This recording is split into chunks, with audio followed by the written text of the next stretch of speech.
우리는 하나님의 사람이라는 주제로 성경의 인물들을 함께 살펴보고 있습니다. 오늘은 하나님과 동행한 사람 에녹에 대해서 함께 주목하려고 합니다. 창세기 5장부터 1절 이하의 32절까지 이 아담에서부터 노아에 이르기까지 그 아담의 그 족보를 10대에 걸쳐서 소개하고 있습니다. 그 가운데 에녹은 아담의 7대 손이라 소개하고 있죠. 1절부터 32절에 이어지는 이 족보를 가만히 보시면 놀라운 사실들을 몇 가지 발견할 수가 있습니다. 먼저는 이 아담부터 이 에녹의 그 이전의 그 조상들을 한번 보시면요. 이 에녹 이전에, 에녹이 7대 손인데 에녹 이전의 그 조상들의 평균 나이를 보면 그 5장 1절부터 이어지는 그 기록을 볼 때 이들의 평균 나이가 얼마였는가? 대략 900세입니다. 900세. 90세가 아니고요. 900세입니다. 평균적으로 900세는 살았던 겁니다. 오늘 성경을 보면은 아담은 930년을 살았고요. 또 셋은 912년, 에노스는 905년, 게나는 910년, 마할랄렐은 895년. 그중 좀 적게 살았어요. 그게 895년입니다. 야렛은 962년, 제일 오래 살았죠. 이렇게 보면 이 에녹 이전의 그 조상들은 평균 900세를 살았던 사람들입니다. 그것이 참 놀라운 사실이죠. 또 하나 눈에 띄는 점이 있습니다. 그것은 같은 표현을 반복해서 성경이 기록하고 있다는 겁니다. 가령 3절을 여러분 성경을 보시면 3절에 아담은 셋을 낳은 뒤에 800년을 지내며 자녀를 낳았으며 그가 930세를 살고 죽었더라. 이렇게 표현하죠. 또 6절을 보시면요. 셋은 105살에 에노스를 낳았고 에노스를 낳은 후 870년을 지내며 자녀를 낳았으며 그가 912세를 살고 죽었더라. 계속해서 성경에 보시면 에노스, 게난, 마할랄렐, 야렛 계속해서 그 표현들을 가만히 보면 공통적으로 뭐라고 말합니까? 아무개는 몇 세에 누구를 낳았고 또 몇 년 동안 자녀를 낳았으며 그리고 그가 몇 세를 살고 죽었더라. 이런 표현을 반복해서 사용하고 있습니다. 그런데 한번 생각해 보십시오. 900년을 산 사람들입니다. 900년을 산 사람들이라면 그 일생에 할 이야기가 얼마나 많겠습니까? 그런데 900년이나 산 사람들을 기록하면서 성경은 불과 고작 이렇게만 쓰는 거예요. 몇 세에 누구를 낳았고 몇 년 동안 지내면서 자녀를 낳았고 몇 세를 살고 죽었더라. 이것이 그 일생에 대한 기록의 전부라는 것입니다. 그렇게 보면 에녹 이전의 그 조상들은 900년이라고 하는 긴 세월을 살았지만 다른 한편에서 보면 참 단조로운 삶을 살지 않았나 그런 생각을 해보게 됩니다. 그런데 이 반복되는 그 표현 같은 패턴을 확 바꿔버린 사람이 하나 있어요. 그게 누굽니까? 오늘 우리가 주목하려는 바로 이 에녹이라는 사람입니다. 여러분 한번 21절을 보시겠습니까? 이 에녹을 기록하면서 에녹에게 어떤 표현이 바뀌었는가 세 가지 달라진 점이 있어요. 한번 여러분 읽으시면서 한번 그 점을 찾아보시기 바랍니다. 우리 21절 우리 같이 한번 21절에서 23절까지 한번 같이 읽어볼까요? 시작. 에녹은 65세 300년을 하나님과 동행하며 자녀들을 낳았으며 그는 365세를 살았더라. 아멘. 세 가지 다른 표현이 있어요. 어떤 표현이 달라진 점이라고 보십니까? 그게 보이나요? 어떤 게 다르죠? 앞에 있는 조상들의 그 표현과 달리 세 가지 다른 점. 그렇죠. 하나님과 동행했다라는 표현이 다른 그 조상들에게는 나타나지 않는데 에녹에게 이 말이 들어가 있죠. 또 어떤 표현이 있을까요? 그렇죠. 다른 조상들은 다 죽었더라라고 했는데 이 에녹은 뭐라 그래요? 하나님이 그를 데려가셨으므로 세상이 있지 않더라. 다른 표현을 쓰고 있어요. 또 한 가지 있습니다. 어떤 점에서 다를까요? 이건 좀 찾기가 어려워요. 다른 조상들은 평균적으로 몇 년을 살았다고요? 900세 이상을 살았습니다. 그런데 에녹은 몇 년 살았습니까? 365년. 사실 365년도 우리 입장에서는 어마어마한 긴 기간인데 그 앞서 살았던 조상들에 비하면 세 발의 피 아니겠습니까? 불과 3분의 1 정도밖에 못 사는 것입니다. 그런 점에서 에녹은 확연하게 다르다는 것을 볼 수가 있어요. 그런데 그런 점에서 에녹은 하나님과 동행한 사람이라고 말하고요. 그리고 365년을 살았고 그리고 하나님과 동행하며 죽음을 맞이하지 않고 살아서 하나님께 데려감을 받은 말하자면 승천한 사람이 에녹이다. 이렇게 기록하고 있는 겁니다. 에녹은 하나님과 동행하고 살아서 승천한 그러한 사람이다라는 것이죠. 이 에녹의 인생을 한마디로 요약한 것이 신약에 나옵니다. 우리 히브리서 11장 5절을 한번 보실까요? 믿음으로 에녹은 죽음을 보지 않고 옮겨졌으니 하나님이 그를 옮기심으로 다시 보이지 아니하였느니라. 그는 옮겨지기 전에 하나님을 기쁘시게 하는 자라 하는 증거를 받았느니라. 아멘. 에녹을 뭐라 그럽니까? 에녹을 두고서 죽음을 보지 않고 하늘로 옮겨진 사람이다. 이렇게 소개하고 있죠. 하늘로 승천한 최초의 사람이 누굽니까? 에녹이에요. 예수님처럼. 예수님도 부활 후에 하늘로 승천하시지 않았습니까?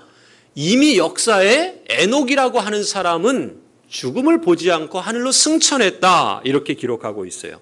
또 성경을 보면은 죽음을 맞이하지 않고 승천한 사람이 또 있죠. 어떤 사람입니까? 어떤 사람이 죽음을 맞이하지 않고 승천했죠? 구약에 보면 엘리야. 지금 이 에녹으로부터 대략 한 2200년 후에 엘리야라고 하는 선지자도 죽음을 경험하지 않고 하늘로 승천했다. 열왕기하 2장에 보면 소개되고 있어요. 여러분 얼마나 복된 인생입니까? 인생이 살아가면서 누구나 다 죽음을 맞이할 수밖에 없는데 죽음을 맞이하지 않고 하늘로 승천한 사람 바로 엘리야 그리고 에녹. 이 에녹과 이 엘리야만이 죽음을 맞이하지 않고 승천한 사람이라는 것이죠. 그런 점에서 참 복된 인생이죠.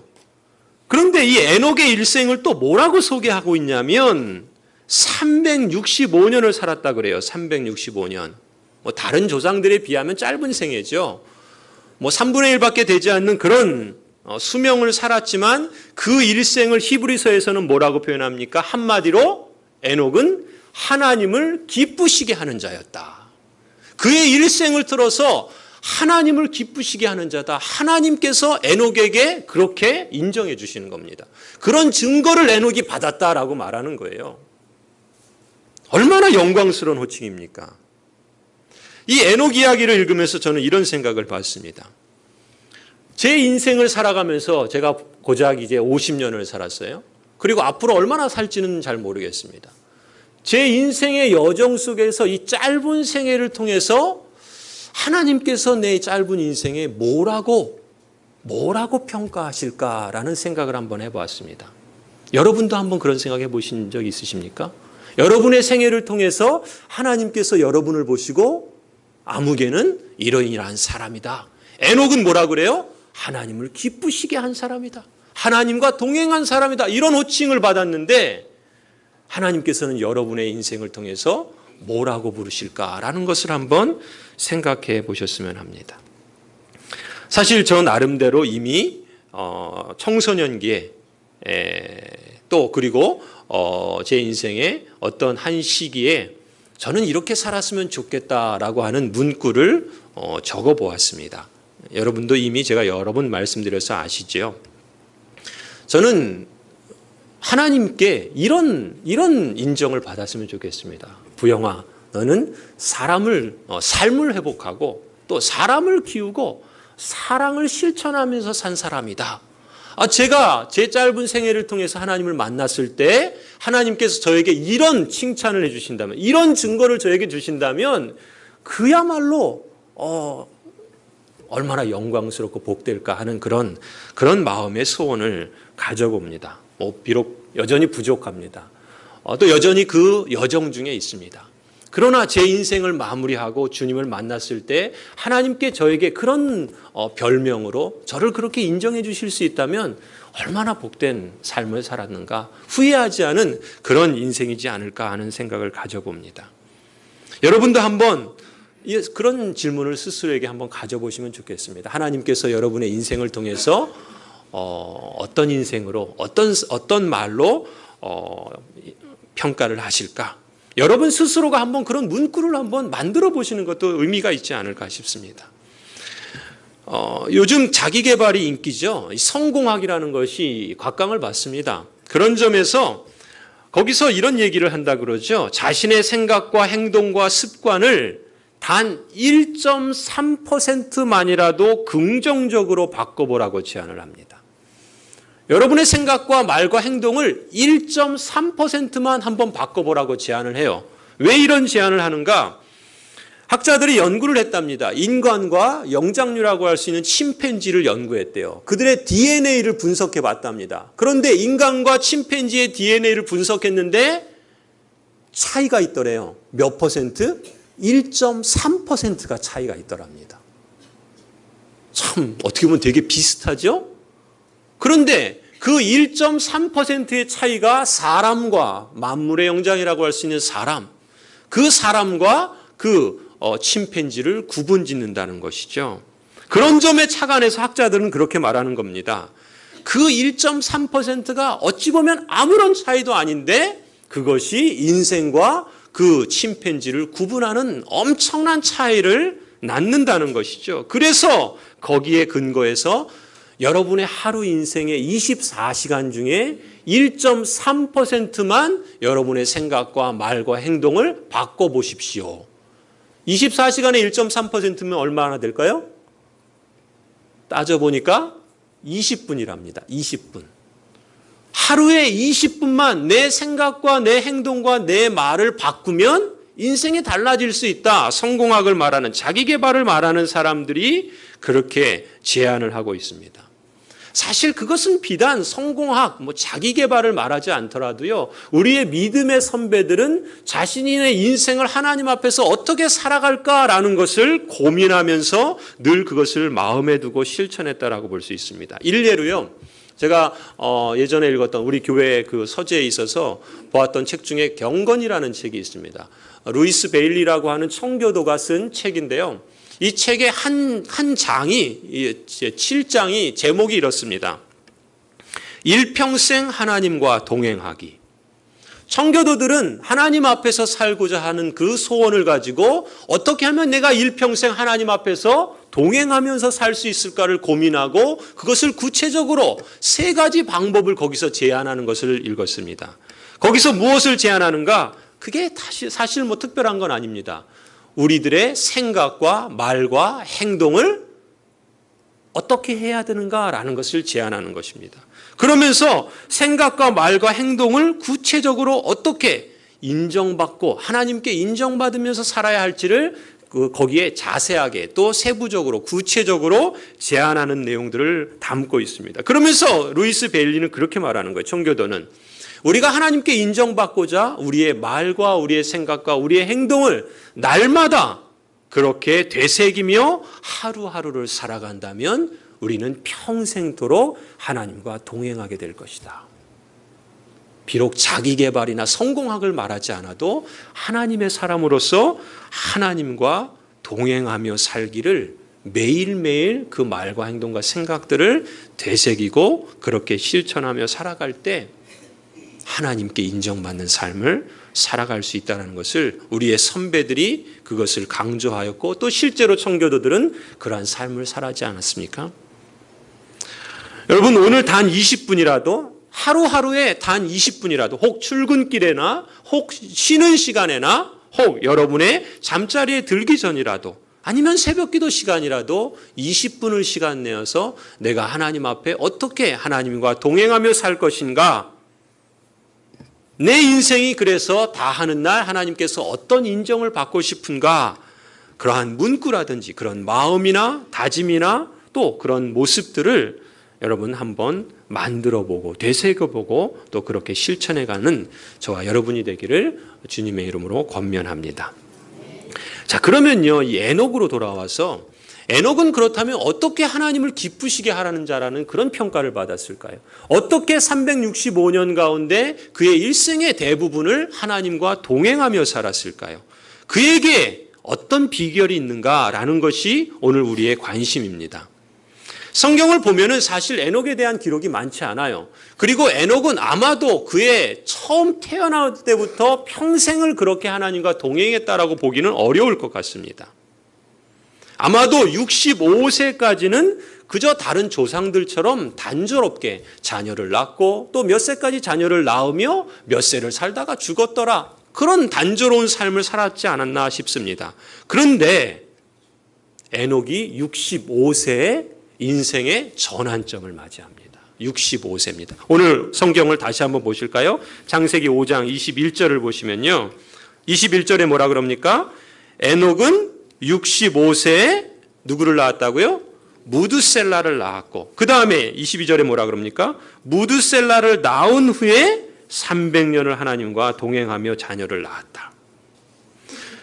65세에 무드셀라를 낳았고 무드셀라를 낳은 후에 300년을 하나님과 동행했다. 이렇게 기록하고 있어요. 성경 기록에 우리가 주목해 보면은요, 에녹이 하나님과 동행하게 된 그 시점을 어디에 초점을 두고 있습니까? 65세에 무드셀라를 낳은 그 사건에 초점을 두고 있다는 것입니다. 자신의 아들 무드셀라를 낳은 후부터 300년 동안 남은 평생을 에녹은 하나님과 동행한 것이죠. 하나님과 동행하게 된 결정적인 계기가 뭐겠습니까? 무드셀라를 낳은 사건이었어요. 무드셀라를 낳은 일이 그의 그 평생을 하나님과 동행하게 된 그런 연관된 사건이라는 것이죠. 자, 그러면은요, 한번 보십시오. 에녹은 65세의 인생의 전환점을 맞이했죠? 그에 비하면 여기 계신 여러분 대부분은 어떻습니까? 아직 기회가 많으신 거죠. 그렇죠? 65세가 안 되신 분들은 그런 점에서 아직 기회가 많다라고 볼 수가 있어요. 얼마나 감사한 일입니까? 그렇죠? 반면에 에녹보다 좀 연세가 많다고 생각하시는 분들은 늦었다고 생각할까요? 늦지 않았습니다. 늦었다고 생각할 때가 가장 빠른 것이다라고 하는 속담도 있잖아요. 아직 늦지 않았습니다. 그렇다면 우리가 이 무드셀라를 통해서 도대체 어떤 일이 있었길래 에녹에게 이런 인생의 전환점이 있었는가? 성경을 기록을 한번 보시면요, 앞서도 말씀드린 것처럼 성경에 많은 기록이 없어요. 그런데 오늘 본문을 보면은 그런 점에서 구약 학자들은 이 무드셀라라고 하는 이 인물에 그 관심을 갖습니다. 특별히 무드셀라의 이름에 주목을 하게 되는데요. 이 무드셀라라는 이름의 의미가 두 가지가 있답니다. 하나는 창의 사람, 이 창을 던지는 사람이라는 뜻이 있대요. 무드셀라라는 이름에 창을 던지는 사람. 그 다음에 두 번째 이름은 무드셀라인데 이 히브리어에 보면은 무트라는 말, 무드할 때 무트라는 말이 죽음이라는, 심판이라는 뜻이고요. 그 다음에 샬라흐라는 그 말이 무드셀라 할 때 이 뒤에 나오는 샬라흐라고 하는 비슷한 의미 갖고 있는 이 단어가 보낸다라는 뜻이 있대요. 그러니까 무드셀라, 죽음, 심판, 보낸다. 무드셀라는 뭐겠어요? 죽음을 보낸다, 심판을 보낸다, 이런 의미가 이 무드셀라라는 이름에 있답니다. 그러니까 종합해 보면 무슨 뜻이에요? 학자들은 이 무드셀라라는 이름의 그 뜻을 이렇게 해석합니다. 당시에는 그리고 전해오는 이야기에 의하면은 각 성읍이나 마을에는 창을 지키는 사람이 있다 그래요. 이 창을 지키는 사람은 일종의 지금처럼 무기가 많은 게 아니잖아요. 그래서 창을 지키는 사람은 일종의 그 마을의 수호 역할을 하는 의미 있는 사람이라 그럽니다. 그런데 이 무드셀라가 말하자면 창의 사람, 창을 지키는 사람이라는 것이죠. 그런데 그 이름의 뜻이 뭐가 있습니까? 심판을 보낸다, 죽음을 보낸다라는 뜻이 있잖아요. 그래서 두 이름의 의미를 종합해서 학자들은 이렇게 소개합니다. 무드셀라라는 이름은 창의 사람이 죽으면 심판이 임한다. 심판이 보내진다. 창의 사람이 죽으면 죽음이 보내진다라고 하는 의미가 있다는 것이죠. 그래서 그렇게 보면 에녹은 자신의 아들의 이름을 뭐라고 그랬어요? 무드셀라라고 지었어요.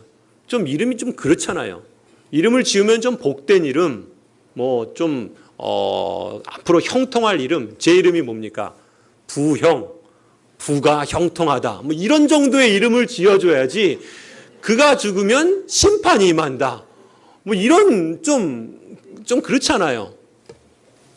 사실 그런 점에서 보면은 에녹은 저랑 좀 비슷한 점도 있어요. 저희 셋째 아이의 이름이 제가 지었는데 셋째 아이의 이름이 뭡니까? 예림입니다. 예림. 예림이라는 말은 예수님의 재림이에요. 저는 저희 아이를 보면서 예림이를 부르면서 예수 그리스도여 오시옵소서, 그 마지막 계시록에 있는 그 말씀을 기억하고 싶다. 그런 종말의 의식을 갖고 살고 싶다라는 의미에서 저희 아이의 이름을 부모니까 예림, 예수님의 재림이라 그렇게 졌어요. 좀 뭔가 비슷한 구석이 좀 없지 않아 있죠? 아무튼 제가 말씀드리고 싶은 건 이런 겁니다. 지금 에녹이 65세의 아들을 낳으면서 그 아들의 이름을 뭐라고 지었어요? 그가 죽으면 심판이 보내진다. 이런 의미로 지었어요. 그럼 평범한 일은 아니죠. 뭔가 그의 에녹의 어떤 심경의 변화가 있다든지 아니면 혹 하나님께서 에녹에게 무엇을 알려주셨다든지 무엇인가 분명한 어떤 그런 일이 있지 않았을까라는 것입니다. 아무튼 에녹은 조상들처럼 900년을 살면서 단조로운 살았던 삶이 그러나 언젠가는 끝이 있다라는 것을 생각했던 것입니다. 그리고 머지않아 세상에 심판이 있을 것이라는 것을 염두에 둔 것이죠. 그렇기 때문에 65세에 무드셀라를 낳고 그 이름을 무드셀라라고 지으면서 그 이후에 300년을 하나님과 동행한 것입니다. 말하자면 다른 삶을 살기 시작했던 것이죠. 왜요? 죽음을 생각했기 때문에. 심판을 염두에 두었기 때문에 다른 삶을 살기로 그렇게 삶이 변화되었던 것입니다. 말하자면 무드셀라를 낳은 후부터 에녹은요, 철저한 종말 의식을 갖고 살아간 겁니다. 65세에 무드셀라를 낳았고 무드셀라를 낳은 후 300년을 하나님과 동행했다. 하나님과 동행하며 매일매일 하나님을 기쁘시게 하는 삶을 살게 된 계기가 뭡니까? 다름 아닌 죽음과 심판에 대한 종말의식에서 비롯되었다는 것입니다. 유다서를 한번 보실까요? 유다서는 사실 이 점을 더욱더 구체적으로 설득력 있게 증거해 줍니다. 유다서 신약성경 397쪽인데요. 유다서 1장 14절 15절을 한번 보시겠습니다. 아담의 7대손 에녹이, 여기에 에녹이 소개되고 있지요. 아담의 7대손 에녹이 이 사람들에 대하여도 예언하여 이르되 보라, 주께서 그 수만의 거룩한 자와 함께 임하셨나니 이는 무사람을 심판하사 모든 경건하지 않은 자가 경건하지 않게 행한 모든 경건하지 않은 일과 또 경건하지 않은 죄인들이 주를 거슬려 한 모든 완악한 말로 말미암아 그들을 정죄하려 하심이라 하였느니라. 에녹이 사람들에게 선포한 메시지가 있다는 겁니다. 어떤 메시지를 선포했어요? 심판의 메시지를 선포합니다. 하나님께서 오실 것이다. 그리고 수만의 거룩한 자와 함께 오셔서 심판하실 것이다. 누구를 심판하십니까? 경건하지 않은 사람들을 심판할 거다. 무엇에 대해서 심판합니까? 그들이 행한 행위들과 그들이 하나님을 거스려 완악한 말로 행한 그 말들을 하나님이 심판하실 것이다. 바로 에녹은 이 심판의 메시지를 사람들에게 선포했다는 겁니다. 오늘 그런데 이 성경을 보시면 그 심판의 메시지를 과거형으로 표현하고 있어요. 왜 과거형으로 표현합니까? 미래에 있을 일인데, 미래에 있을 일이 너무나도 확실하고 너무나도 확정적일 때 성경은 그 표현을 과거형으로 씁니다. 구체적으로 하나님께서 우리를 거룩하게 하시고 우리를 영화롭게 하신다라고 표현하지 않고 우리를 의롭다 하시고 거룩하게 하시고 영화롭게 하셨다. 앞으로 행할 일이 너무나도 확실하기 때문에 성경은 그것을 과거형으로 쓴다는 것입니다. 에녹이 지금 그런 거예요. 아담의 7세손 에녹이 앞으로 하나님께서 임하셔서 심판하실 것이 너무나도 확실하기 때문에 그 심판의 메시지를 선포하면서 마치 이미 임했던 것처럼 과거형으로 말하고 있다는 것입니다. 에녹은 하나님의 심판에 대해서 인식한 겁니다. 어느 순간 어떤 계기로 그것을 알게 됐는지 우리는 성경이 말하고 있지 않기 때문에 모릅니다. 그러나 그의 선포의 메시지를 통해서 보면은 언젠가부터 하나님께서 모든 사람을 심판하실 것이라는 메시지를 이 에녹이 선포했다는 거예요. 그리고 그렇게 선포하는 에녹은 어떻게 살겠습니까? 심판이 확실하게 있다면, 죽음이 확실하게 임할 것이라면 어떻게 살겠습니까? 다르게 살지 않겠습니까? 그것이 아마도 창세기 5장을 보면 무드셀라를 낳았던 그 시점이 아니겠는가. 그러면서 성경은 무드셀라를 낳았고 무드셀라를 낳은 후 300년 동안 하나님과 동행했더라. 그 하나님과 동행했기 때문에 그 무드셀라는 죽음을 맞이하지 않고 살아있는 채로 하나님께 옮김을 받았다. 승천했다. 하나님께서 그 에녹을 두고 하나님을 기쁘시게 하는 자라 증거하신다. 이렇게 기록하고 있다는 것이죠. 성도 여러분, 한국의 석학이요 지성인이라고 부르는 이어령 교수를 여러분 아실 겁니다. 이 이어령 교수께서 무신론자였습니다. 하나님을 믿지 않았어요. 그런데 몇 해 전에 예수님을 믿게 되고 그리고 거듭나서 세례를 받았습니다. 그리고 그 세례를 받은 후에 이분이 쓰신 책이 있어요. 지성에서 영성으로라는 책을 쓰셨습니다. 저도 토론토에 있으면서 그 책을 사서 읽어봤는데 이분이 자신이 어떻게 70평생을 무신론자로 살아왔고 학문활동을 해왔는데 70이 돼서 고희가 지난 그때에 어떻게 하나님을 만나고 하나님을 영접하고 그래서 세례를 받게 되었는가 그 속사정을 그 책에 기록하고 계십니다. 그 중에 어떤 내용이 있냐면 메멘토 모리라고 하는 시를 적으세요. 메멘토 모리라고 하는 말은 죽음을 기억하다라는 라틴 말이랍니다. 죽음을 기억하라.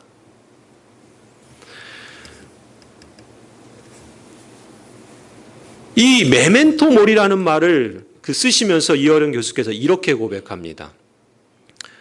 죽음의 의식 없이는 생명을 느낄 수 없는 것이 인간의 조건입니다. 죽음이 아니면 들을 수 없는 하나님의 음성, 이 원죄에서 벗어나 영원한 생명 속에서 어머니를 만나고 싶습니다. 아버지를 따르고 싶습니다. 그렇게 하나님을 만나보고 싶습니다. 100년도 살지 못하는 인간들이 돌을 쌓아 1000년 가는 성과 도움을 세우는 까닭도 생명이 쉬 사라진다는 것을 알기 때문입니다. 죽음이 내 곁에 있다는 것을 눈치챈 그때부터 나의 곁에는 늘 하나님이 계셨던 것입니다. 나이 70이 넘은 이 지성인이 평생 무신론자로 사셨던 이분이 메멘토 모리, 죽음을 기억하고 죽음을 생각하면서 무신론자에서 거듭나서 삶이 180도 바뀌게 되었습니다. 책에서 또 이렇게 고백하십니다. 나는 아직도 지성과 영성의 문지방 위에 서 있습니다. 이 글을 읽는 분들의 도움이 이 글을 읽는 분들에게 도움이 있으면 나는 그 문지방을 넘어 영생의 빛을 향해 더 높은 곳으로 갈 것입니다. 누구보다도 이 글들을 아직 주님을 영접하지 못하고 그 문 앞에서 서성거리는 사람들을 위해 바치고자 합니다. 이 지성인이 이렇게 쓰셨어요. 저는 이 고백에서 바로 이 에녹의 모습을 봅니다.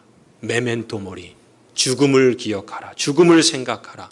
바로 이것이 4000년 전에 에녹이 65세의 아들을 낳고 그의 아들의 이름을 무드셀라라고 지으면서 그 남은 인생 300년을 하나님과 동행하게 된 결정적인 키라는 것입니다.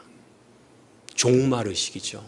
죽음을 기억하는 겁니다. 죽음을 생각하는 것입니다. 메멘토 모리라는 이 의식을 날마다 갖고 살아가는 것, 그것이 에녹이 하나님과 동행하며 살아갈 수 있었던, 그래서 하나님을 기쁘시게 하는 사람이라고 증거를 받을 수 있었던 삶의 비결이라고 말할 수 있습니다.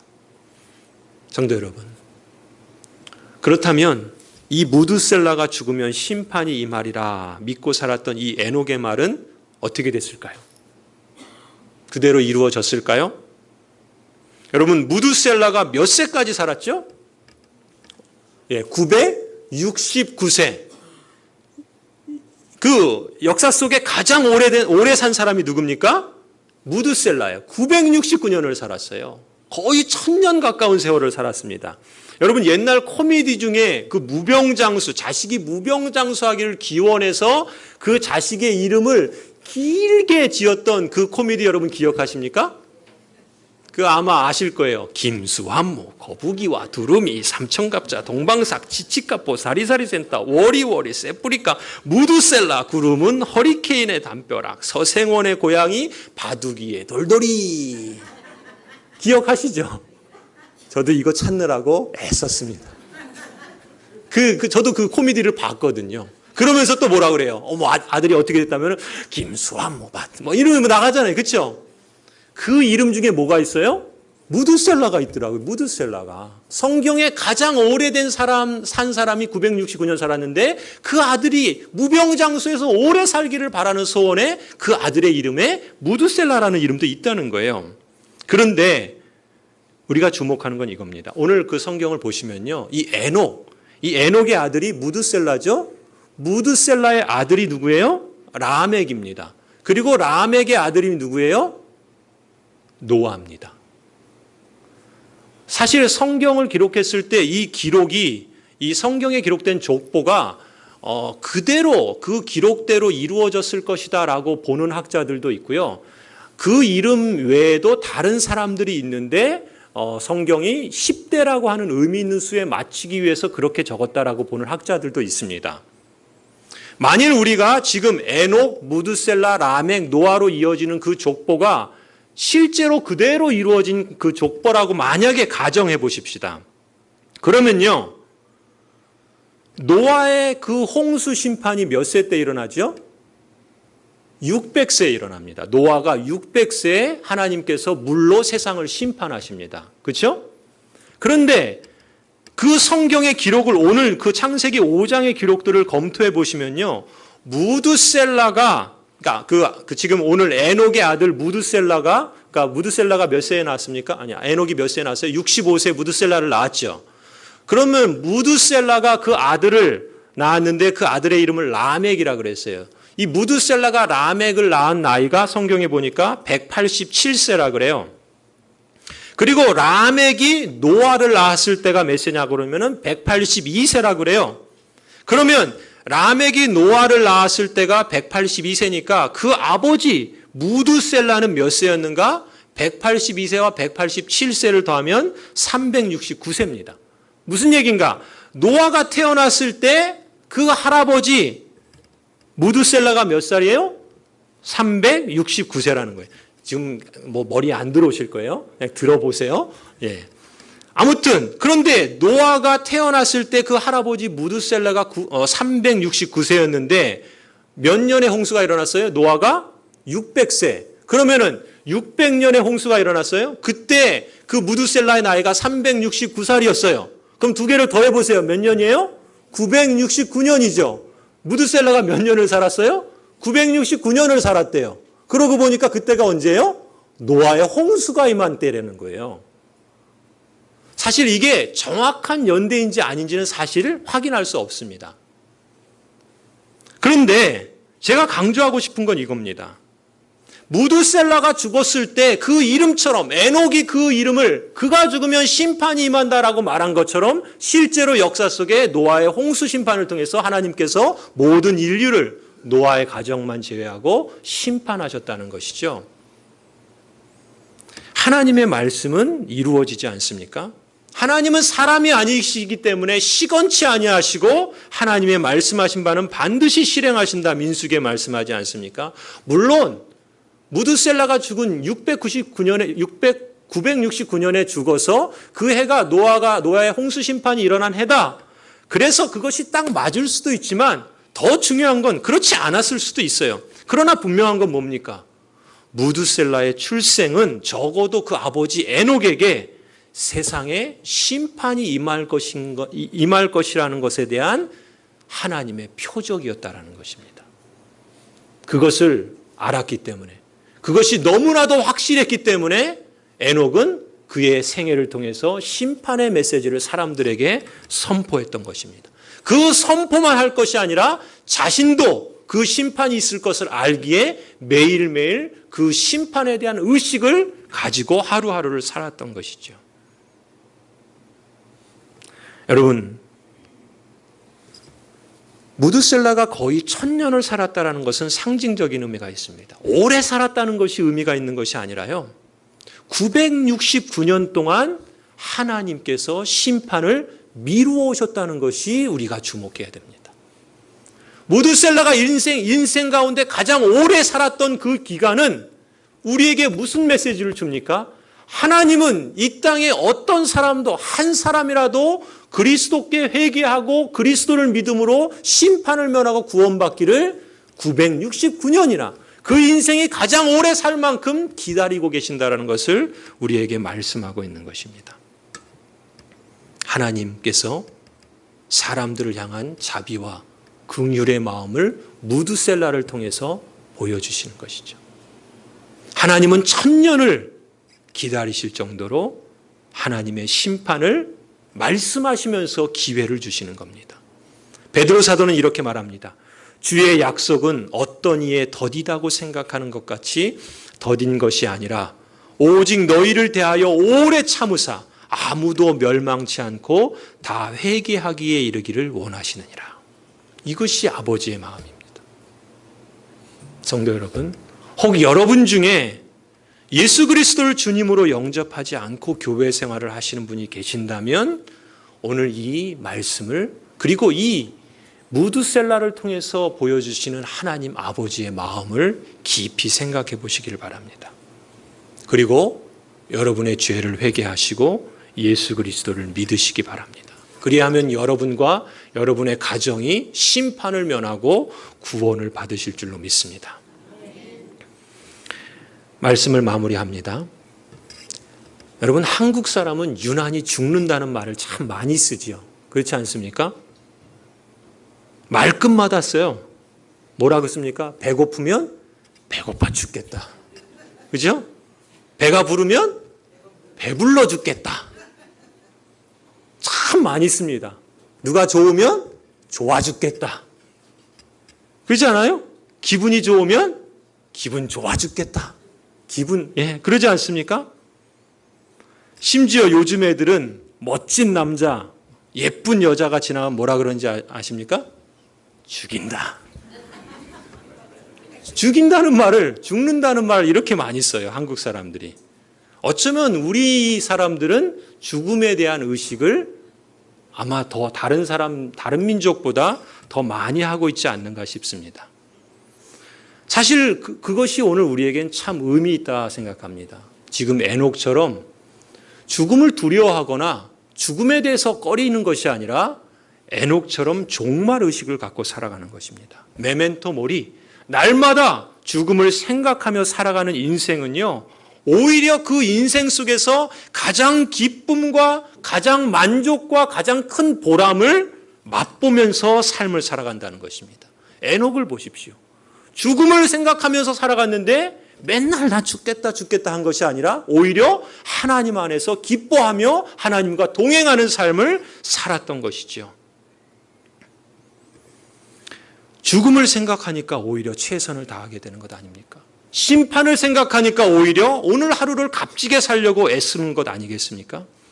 여러분, 어영부영하기에는, 제 이름이 부형인데 부영이 아닙니다. 어영부영 아니고 부형인데 어영부영하면서 살기에는 인생은 머뭇거리기에는 너무 짧지 않습니까?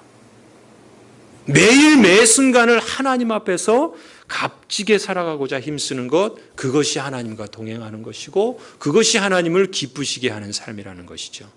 동행, 오늘 사용한 동행이라는 이 단어, 이 히브리어는 할라크라는 단어인데요. 이 동행이라는 단어의 뜻이 이런 의미가 있답니다. 자기 자신의 뜻을 다른 사람에게 예속시켜서 뒤를 따라간다. 자기 자신의 뜻을 다른 사람에게 예속시켜서 그 뒤를 따라가는 것이 동행이라 히브리어의 의미가 그렇답니다.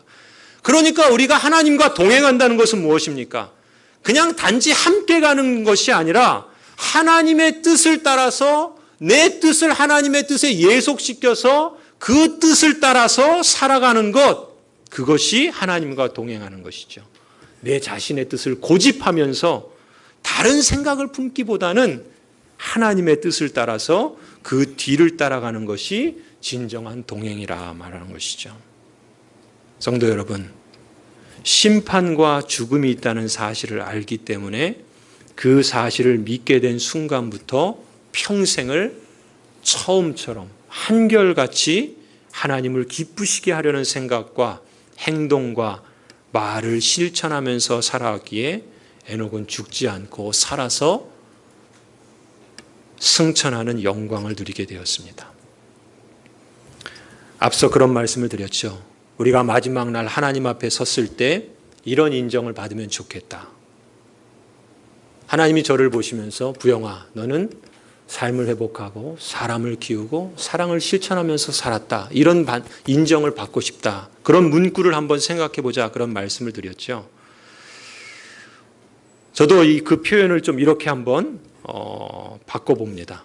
하나님께서 저를 보실 때 이렇게 말씀해 주셨으면 좋겠습니다. 부영아, 너 죽인다. 여러분을 보셨을 때 하나님께서 아무개야, 너 인생 참 죽여준다. 이런 인정을 받았으면 좋겠습니다. 물론 우리가 하나님을 망령되이 말하는 것이 아니라 우리 인생을 통해서 하나님이 그렇게 인정할 수 있는 그런 인생, 그런 소원을 우리가 품고 그렇게 하루를 살아가면 좋지 않겠는가. 우리 교회도 그렇습니다. 하나님께서 고향제일교회를 보실 때 야, 고향제일교회 죽여준다. 뭐 다른 사람 맥락을 알지 못하는 사람이 들으면 이상한 교회라고 할지 모르지만 하나님께서 우리 교회를 그렇게 인정할 수 있다면 우리가 그런 의식을 갖고 매일매일 우리 개인이나 가정이나 또 교회가 그렇게 하나님 앞에서 종말 의식을 갖고 살아간다면 하나님께서 우리를 기뻐하시고 우리도 그렇게 우리 평생을 하나님과 동행할 수 있지 않을까. 저와 여러분 모두가 우리 고향제일교회가 하나님께 이런 칭찬받는 그런 교회, 그런 성도가 되기를 주님의 이름으로 간절히 축원합니다. 기도하